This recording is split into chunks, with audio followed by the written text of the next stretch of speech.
La signature de l'accord de défense entre le Mali et la France est attendue ce mois-ci. Une signature annoncée après de fortes pressions de Paris sur Bamako.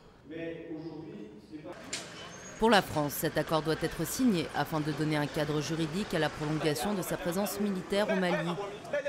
Pour tâter le pouls de l'opinion malienne à la veille de cette signature, nous sommes allés à sa rencontre.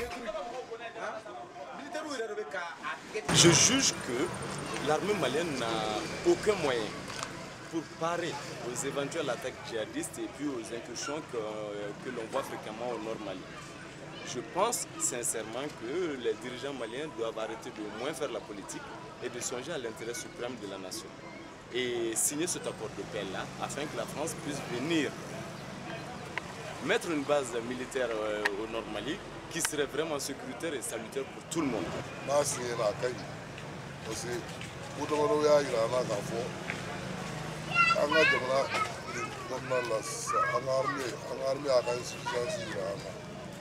Donc, on a accord de défense signé avec la France.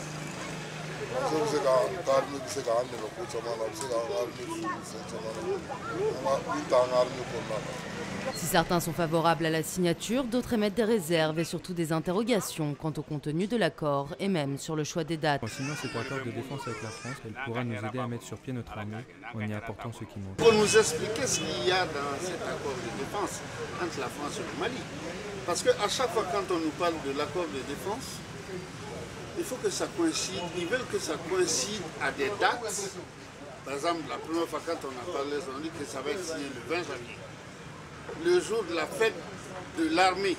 Le jour où le Mali a mis le dernier soldat français à la porte. Et maintenant, on nous parle du 14 juillet. 14 juillet, c'est quoi? C'est la prise de la Bastille. Mais le Mali n'a rien à voir dans ça. On n'a pas le choix de le signer. Il faut obligatoirement signer cet accord.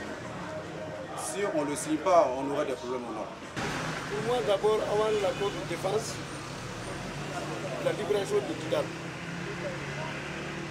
Ça, d'abord, c'est primordial.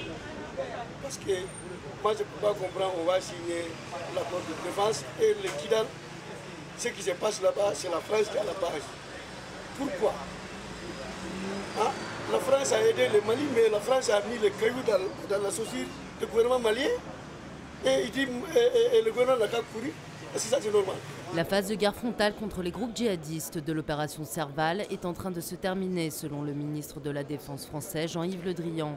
Si l'accord n'est pas signé dans un bref délai, les soldats français pourraient quitter le sol malien, alors que les islamistes reviennent en force dans le nord du pays.